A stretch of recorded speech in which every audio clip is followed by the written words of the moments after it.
You're listening to Strange by Nature, your guide to the strange, weird, unbelievable, and improbable wonders of the natural world.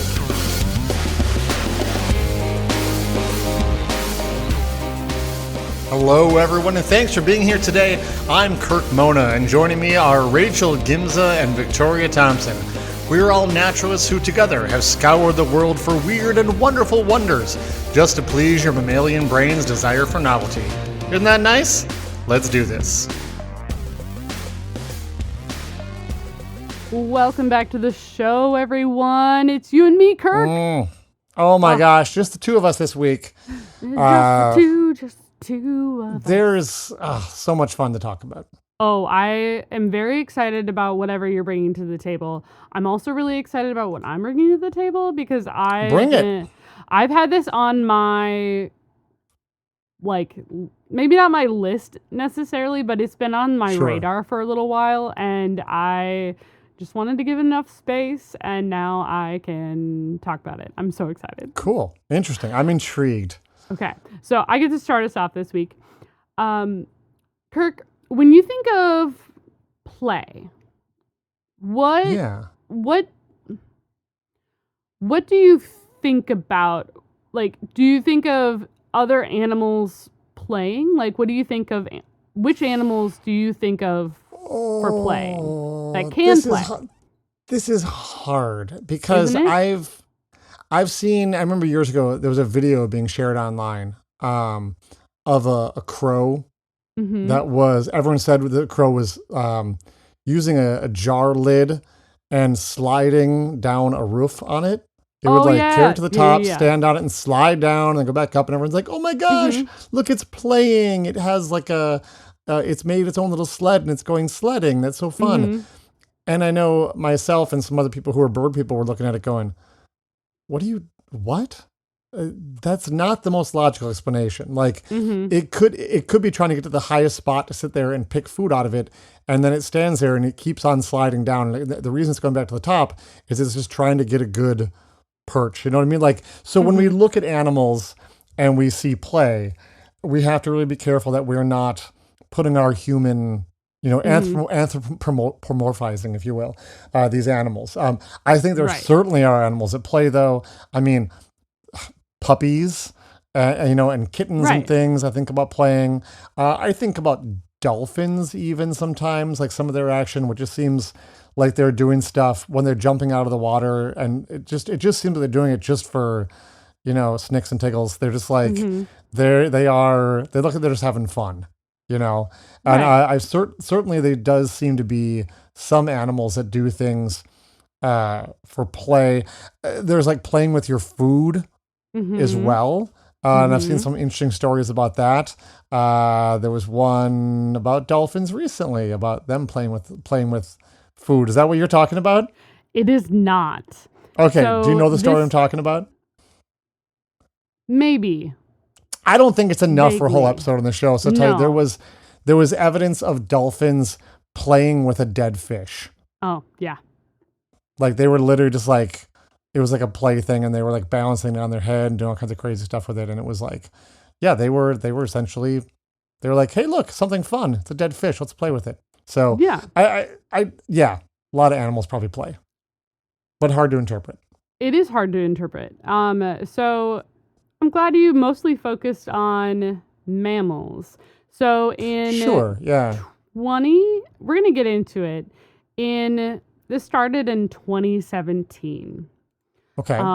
There were a group of researchers at the Queen Mary University of London. Okay. A number of researchers who wanted to look at what it means to play, if other animals could play, right? Cool. Very cool. Very, very interesting. And they were looking at a particular group of animals. Now, play is one of those things that indicates more sentience when it comes to interesting, like development, and like one of the markers that scientists look at for like intelligence and sentience. Because if you're able to play, you have more like thoughts going through your head, or like you might have inner feelings, you might have some other experiences happening that allow you to I could definitely see emotion. show. Right.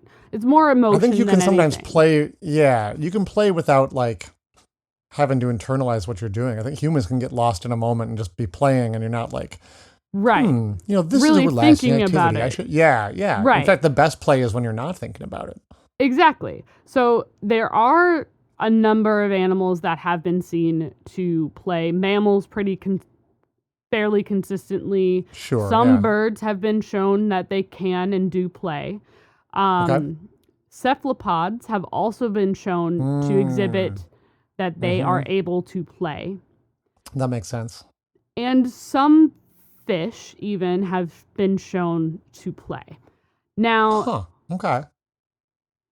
There's a pretty big group, though, that is missing. Are you going to... Is it insects? Uh-huh. Really? Yeah. Oh, this is going to blow my mind. Okay. Yeah, it is. So I don't picture insects playing at all. No. Unless they're playing jokes on me. Just wait, Kirk.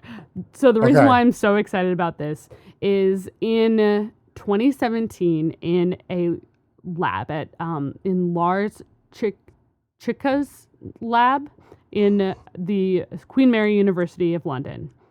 A bunch of grad students were like, this would be interesting. They were learning about animal behavior, okay? They were trying to interpret and whether or not like things could be play. So in 2017, Lars Chitka taught bumblebees to roll balls in exchange for a sugary treat, right? So that is a learned behavior. Like if you roll this ball, then you get this like sugar reward. That is that's very common in operant conditioning. Yeah. If you do the thing that I'm looking at for you to do, I will reward you with something. With operant conditioning, that's a form of you want to introduce a behavior that you are looking for, and it's kind of like there's different forms of operant conditioning. It's kind of like a 4-part chart. There's like rewards and there are punishments. Think of like the noise with whenever you're not wearing your seatbelt in your car. That noise is a form of operant conditioning, so you do buckle your seatbelt in the car. Because it just gets more and more annoying the longer it goes off. Now, here's the thing. So they taught the bumblebees in exchange for that sugary prize, just a little sugar treat. They had 3 different colors that kind of were like pollen grains. They had white, yellow, and purple. And they needed to figure out if they were playing. So what do you do? Okay, yeah. Right? So first things first, you have to take away that particular reward. So they ended up setting up the system where they could move in from one side of the like space that they were using, from one side of the plexiglass space to the other, and they weren't having to like bump into anything. They could get right across and get some sugar. Okay. Along the sides of the path, they placed little wooden balls. Some were loose, some were fastened down, and they could access the sugar without interacting with the balls at all. Okay? Okay, I think I understand. They did this with 45 different bumblebees. Okay? So pretty decent size, or like sample size. Sample size, yeah. And they did this over 54 hours watching. So I love this. And each one of the 45 bees did some sort of ball rolling. Some the bees actually returned and moved the balls in different patterns. Feeding and ball rolling happened at different times and frequencies, like, which show Was this after they had already been trained to move the balls to get food? Now they had free access to food, or this is how it started? This is after they had been trained to move the balls. Gotcha. So these bees had been trained to do that, but now they have free access to sugar. They know where that sugar is. Sure. It is not an influence for feeding or whether or not they want to play. And they seem to show that there were different motivations between whether or not they were playing with the balls or like going to eat, because it was happening at different times and different frequencies. It also showed that the younger the bumblebee, and male bees especially, were more interested in rolling balls rather than an older female bee. Okay, so the young male bees played with the balls more. Mm-hmm. Then, gotcha. Yeah. Well, young and male bees. So the younger the bees, they would play more. That doesn't make it sound any better. Yeah. So like both younger female and male bees would play with the little balls.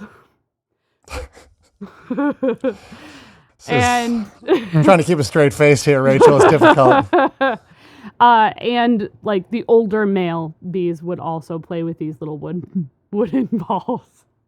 Okay. But so like they literally were showing that the bees didn't have to go and roll the balls at all to get any of the sugar. Sure. So they actually they wanted to be sure, obviously, that this was play, right? So yeah, I'm still not totally convinced on that. Right. Friend. Well, what ended up happening is they had different chambers be different colors, and if they wanted to go into where the balls were, where they could like roll them, that was one color, and another chamber where they could just go straight through. There were no balls, nothing. There was the sugar at the end, and there was sugar at the end of both of these chambers.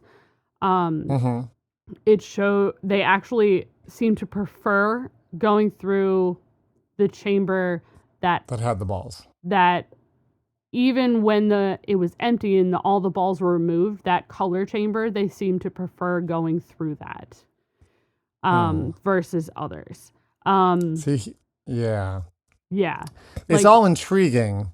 Yes, and obviously, like, they need to know, like, if there's any neurotransmitting and, like, what's going on in the brain potentially, but it was really interesting, and they don't know for sure, but it does lean towards the idea that the bees were playing. I mean, bees are social animals, and one of the functions of play is to build social connections and social understanding and all those things. Like, that's a function of play. So it kind of wouldn't surprise me, I guess, if bees had some form of play. I'm not convinced this shows that. Just in how do you rule out just the operant conditioning you did? Like, think about, you had that car for years that you drove that had that annoying binging noise you talked about, and then you get a new car that doesn't have it, but you still put your seatbelt on as soon as you get in because it's habit now, right? And you go, are they just playing, sort of playing with or interacting with those colored balls because they're still kind of thinking like, maybe I'll get something better with this? Or have they not made the connection that they can get the honey without doing it? Or have they, like the whole separated by time thing is pretty interesting. I think that's the most interesting part of it.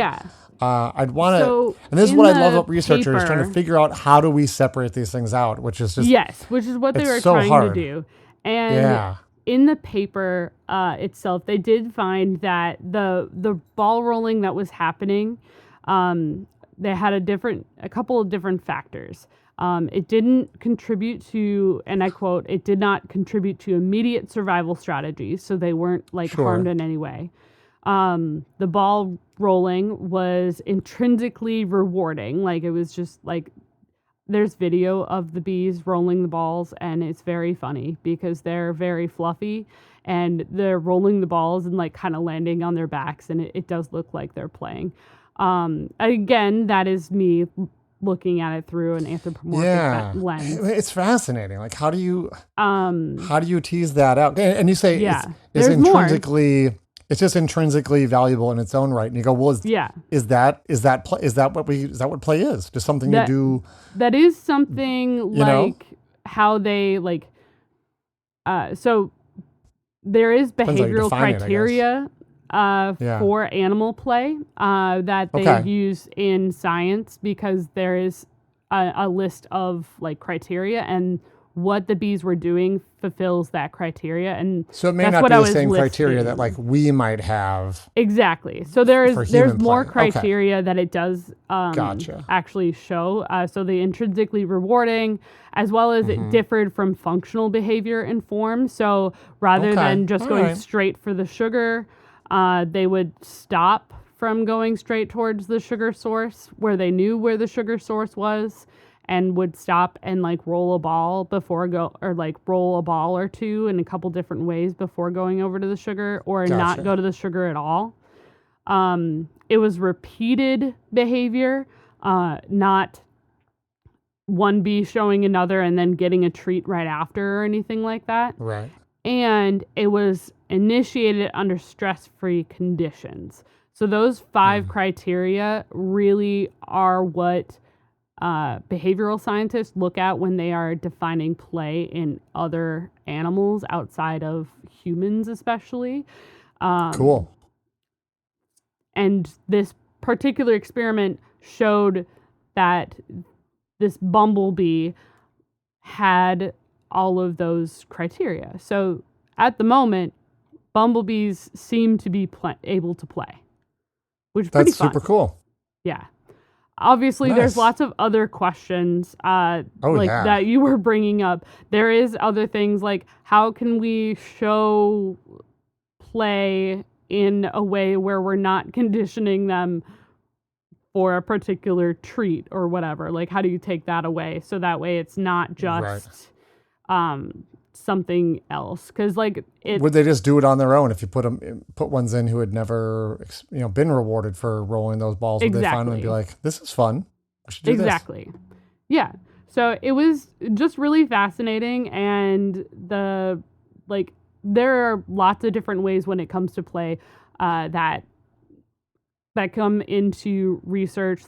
Oftentimes animal play especially has greater goals and for survival skills that can be used later on. You think of cats and how they play with each other, and that actually helps them with hunting skills and things. Same with people, how we play helps with social interaction and how to relate with others as well when we're older.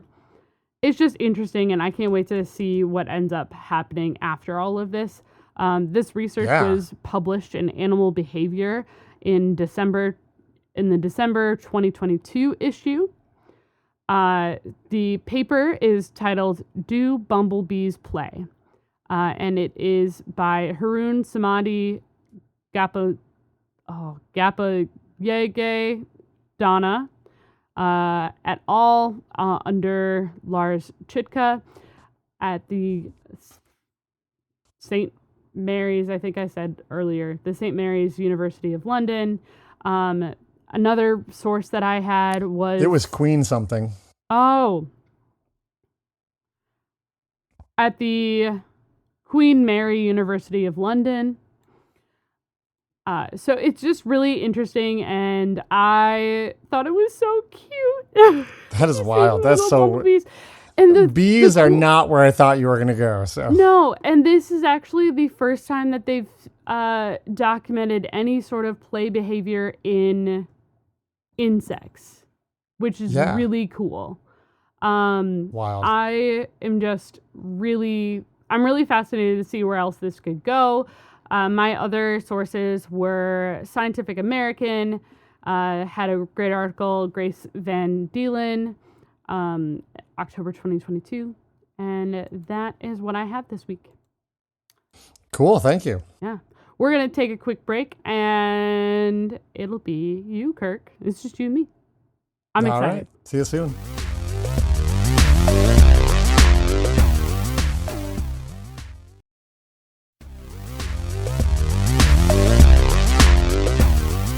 Welcome back from the break, everyone. This topic that I have this week is strange.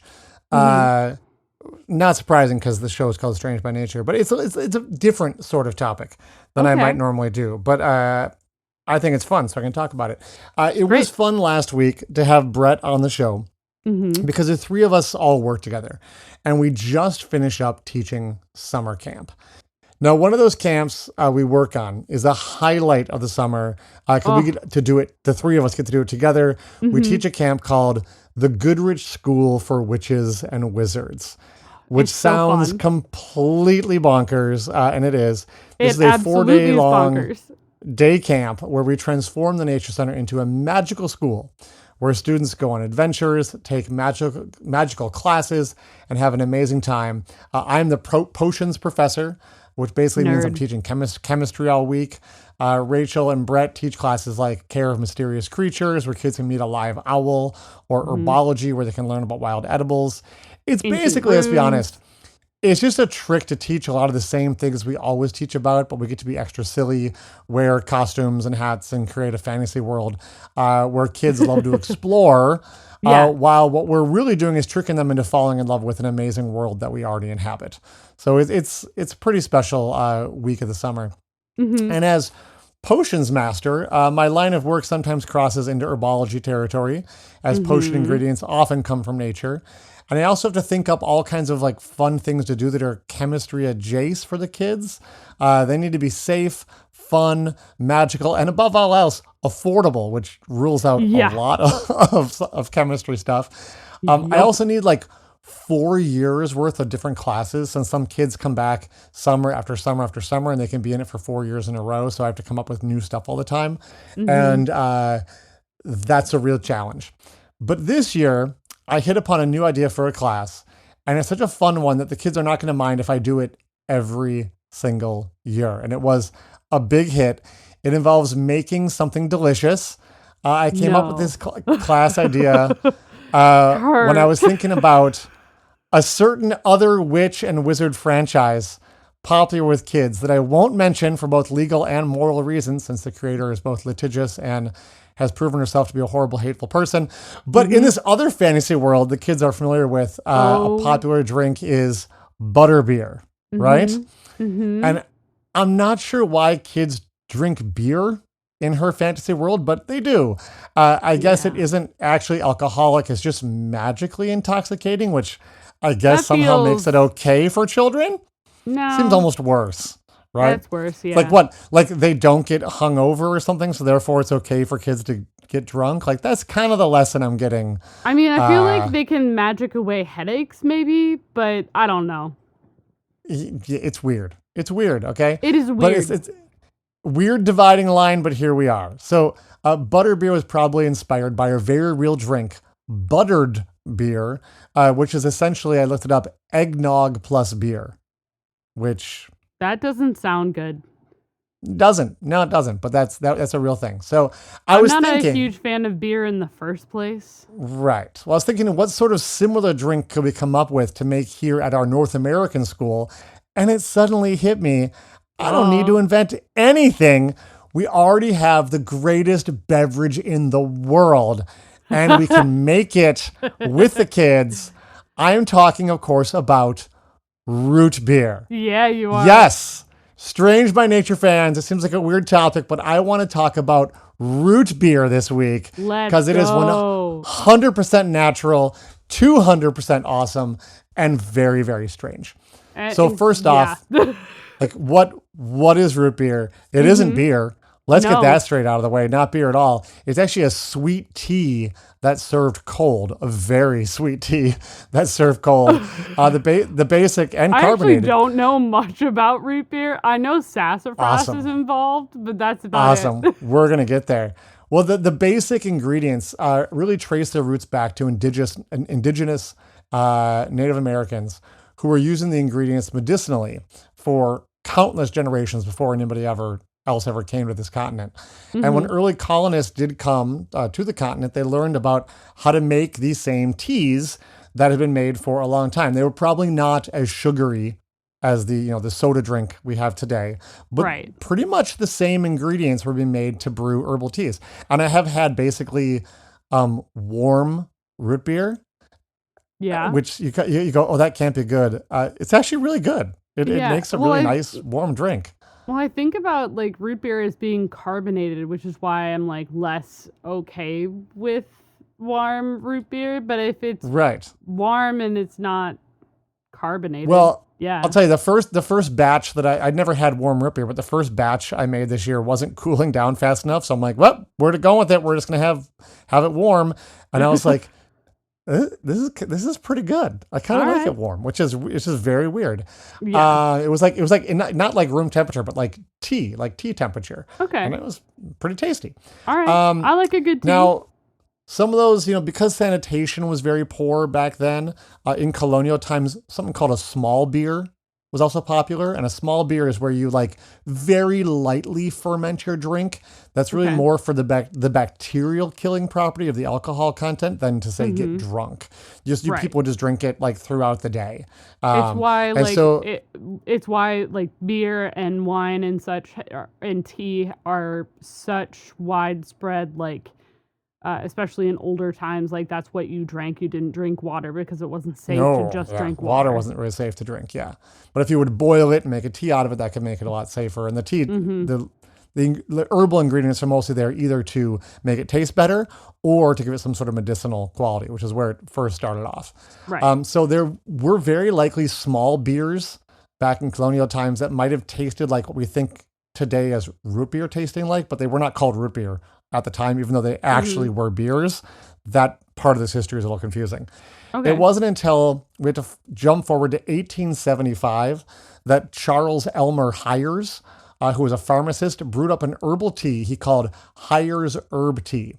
Okay. Now, to be clear, even though he is given a lot of the credit, he was just mixing together ingredients people have been combining for hundreds, if not thousands of years to make a very similar tasting drink. The reason Hyers gets so much credit is down to marketing. He was in Philadelphia, and he realized that the coal miners in Philadelphia were way too manly to drink tea. So he rebranded his sweet tea drink as Hyers Root Beer. There it is. That really made it take off. So Hyers Root Beer, still available today in the U.S. It's really the oldest root beer out there.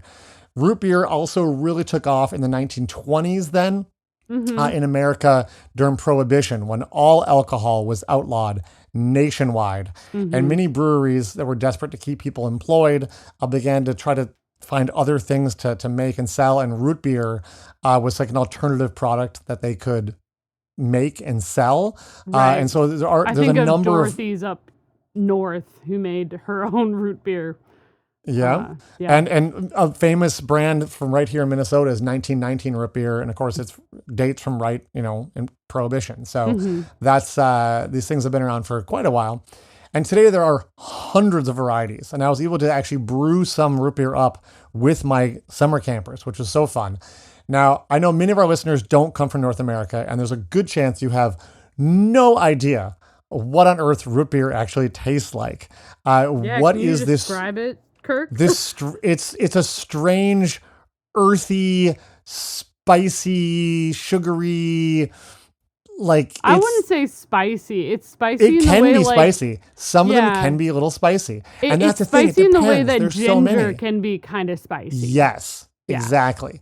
So I'm going to kind of dive into this. First off, it's a soda pop, right? It's mostly water and sugar, like all their sodas. It may have started off as like a medicinal drink, but now it's like it's just a soda, okay, or a pop, as we call it here.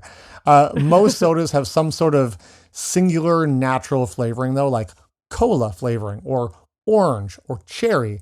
And root beer is a bit more like Dr. Pepper, if you've had that, in that it has its roots in medicinal medicine, which is where many roots and herbs are mixed together to create a unique and complex flavor. So it has a much deeper, more complex flavor than some of the sodas that are just sort of hit one note. And the main flavor comes from two different plants, which I find really interesting. Okay. The first one you mentioned is sassafras. The second one that you can use either with it or just on its own is sarsaparilla. Okay. Although they'll say it's pronounced sarsaparilla, but sarsaparilla. So when people tell me they've tried root beer and didn't like it, I'm always a little suspicious of what they actually tried, because every brand is completely and vastly different in taste from some of the others. Like the closest thing I can think of is like the difference between Coke and Pepsi.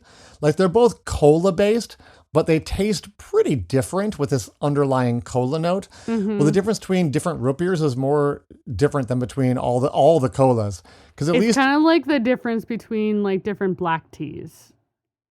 In my opinion, it's like an Earl but like Grey those all use the same plant. Breakfast. Like these don't necessarily even use the same plant as the base note of the drink, because you can have a sarsaparilla root beer or you can have a sassafras root beer. Root beers can basically just be all over the place. Some friends and family, actually, we did like a huge blind root beer taste test earlier this year over the course of several sessions. We sampled, I don't know, something like 20 different root beers, like blind taste tests. And the taste variety was absolutely astounding how different they could be. Like some of them, you taste one and you're like, oh, okay, this is kind of weak. Now there's just a little bit of, kind of that sassafras taste. And the next one was like being punched in the face with 40 different flavors, none of which tasted like the other one. Like it's so wild. So I said the first major difference though, is between that sassafras based drinks and the sarsaparilla based drinks. Both have a similar general taste. Like it's kind of in the same family, but sassafras is slightly spicy, earthy, and sweet, while sarsaparilla is more bitter and like woody tasting. And I will say sassafras is more popular, but controversially, it's actually now illegal to use, which is wild. So around when I was born, actually, the FDA, the Food and Drug Administration in the US, determined that sassafrole, which is the main flavor in sassafras, is actually a carcinogen. So no sassafrole for us. But here's the weird part. You know what is more carcinogenic than saffrole? Ethanol. Ethanol is a group 1 carcinogen. So basically, that it's been linked to breast, colorectal, esophageal, liver, oral cavity, pharynx, and larynx cancers. There is more ethanol. There's more ethanol in a beer than sassafrole in real root beer. And yet sassafrole is illegal, or saffrole is illegal, and ethanol is not. So definitely the dose maketh the poison, as Shakespeare said. By the FDA's logic, we should outlaw beer for causing cancer, and I do not see that happening anytime soon. What? The study they based this on. There's a alcohol lobby, I'm pretty sure. There's a number of reasons that's not going to happen. Go back to Prohibition and see how that worked out. The study they based this on, they actually fed saffrole to rats and found that they found increased rates of cancer and liver damage. But here's the thing. Like a lot of these tests, they gave the rats the equivalent of 32 bottles of root beer per day. Oh my God. Which is... That's insane. Absolutely. You would never drink that many in a day. So people absolutely still do gather sassafras for use at home to make their own root beer. And look, it's perfectly safe. I guess as long as you don't chug through several gallons per person per day, you're probably fine. I'm sick thinking about it. That's too much. Legally, all sassafras-based root beer sold commercially today uses an artificial flavor, as they can't legally use the real saffrole. So That's just sort of that base note. What other flavors are in this strange drink? There's the common ingredients you usually find are things like vanilla, and I really like the vanilla ones. Those of you who are root beer fans, delicious. if you like A&W, that's a very heavy vanilla root beer. Wintergreen is also very common in root beer, which is what gives them a minty taste. And a lot of people are like, mint? There's no mint in root beer. But if you have a root beer that has wintergreen, and like Stewart's, for example, is a fairly common brand you can find in grocery stores. That one has a lot of wintergreen. If you drink it, you're like, you would probably never think about it as you're drinking it. But if I gave you one and said, there's mint in this, and you drank it, you're like, oh my God, there is so much mint in here. But it's all about, you're kind of primed to think ahead of time, which is really fascinating. That is wild. It's controversial. Some people like wintergreen based root beers. Some people don't. There's also licorice can be in there. No. And anise can also be common. Just a little, like, these are things Little that add amounts, like a I'm little bit okay of depth. with. They add a little bit of depth and roundness to it. They're not gonna like, it's not like a licorice flavored drink. You're gonna find caramel flavor added. You're gonna find molasses often, and that's gonna come with your sugar, especially if you're using like a brown sugar. Like you guys, brown sugar is just white sugar with molasses added. That's what brown sugar is. Yeah. So it's like, if you're using brown sugar, you basically get the molasses in there. In the version I made with the kids, we used maple syrup from our sugar maples at work. Did. Oh, it tasted so good. Really good. It added a little extra something in there. Some people also use honey as a sweetener, again, to add a little bit different sort of taste in there.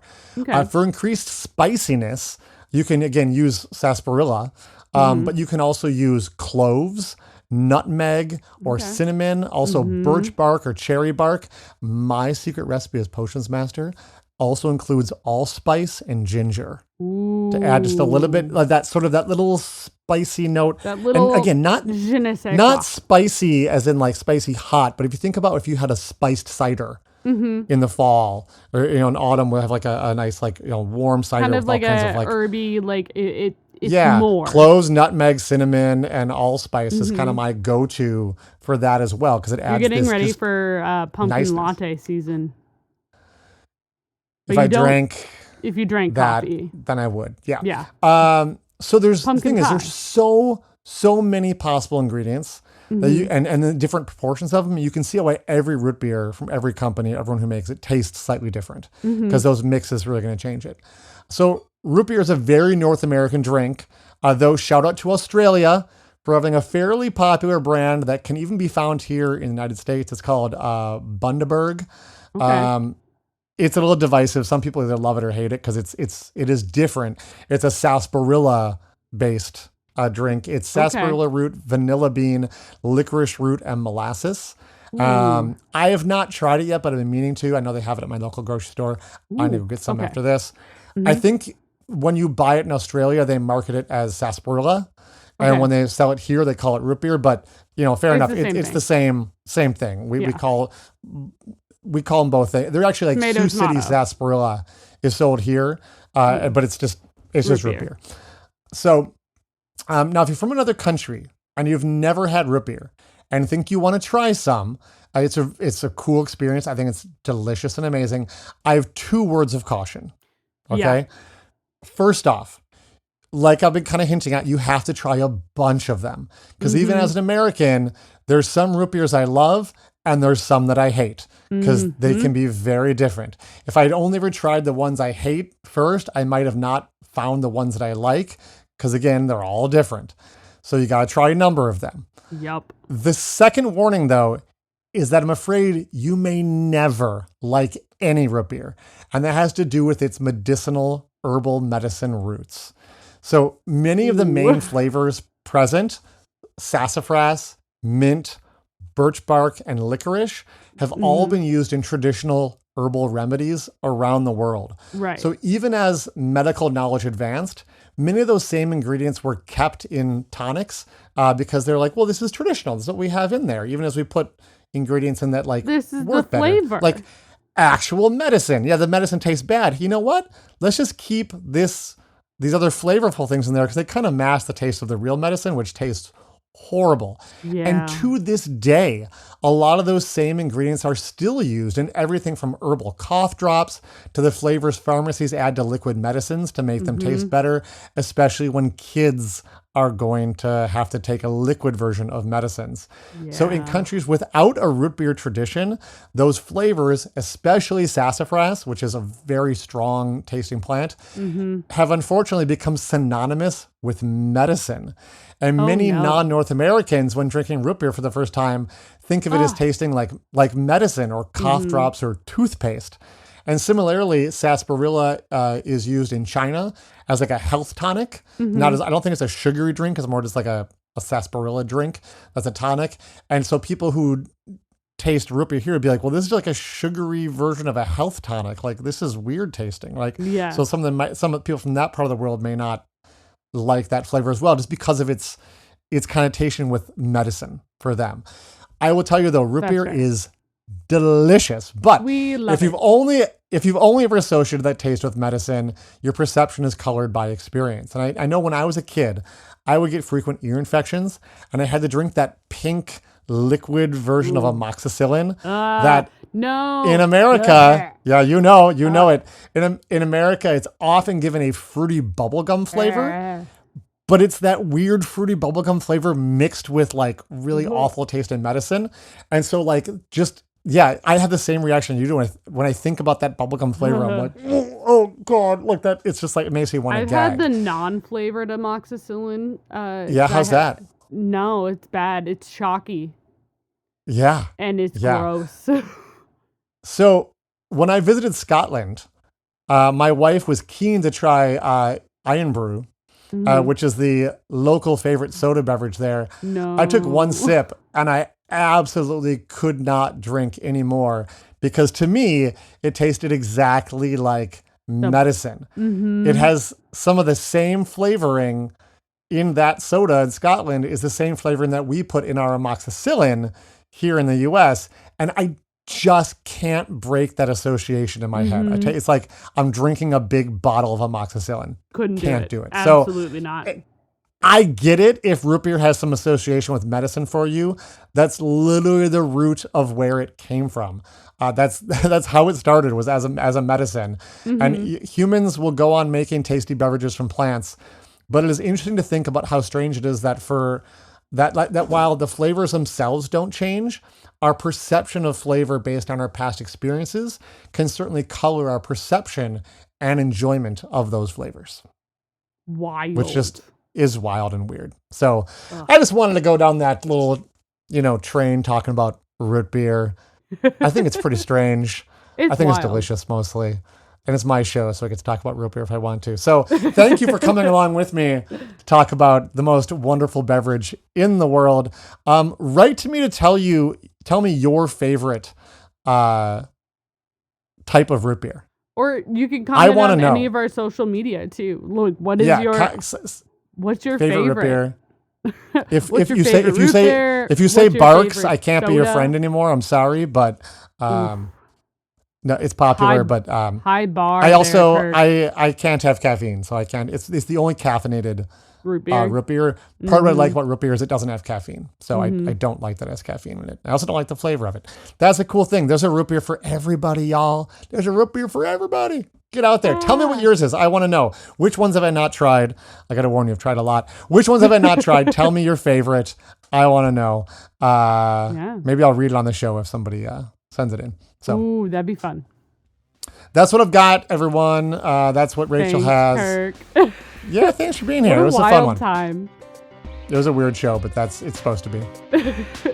All right. Thanks, everyone, for listening. See you next week. Bye-bye. Thanks, everyone, for listening to today's show. Be sure to subscribe. New episodes drop every Wednesday, and we love sharing this strange world with all our listeners. If you would be so kind as to leave us a 5-star rating and review wherever you get your podcasts, that would be great. It lets other lovers of the strange discover the show. You can reach us by searching for Strange by Nature Podcast on Instagram, Facebook, and Blue Sky. You can send us an email as well. Our address is contact@strangebynaturepodcast.com. If you want more information about the show, you can check out our website, strangebynaturepodcast.com, and you can support the show and get ad-free episodes at patreon.com/strangebynature. Until next week, get outside, stay curious, and embrace the strange.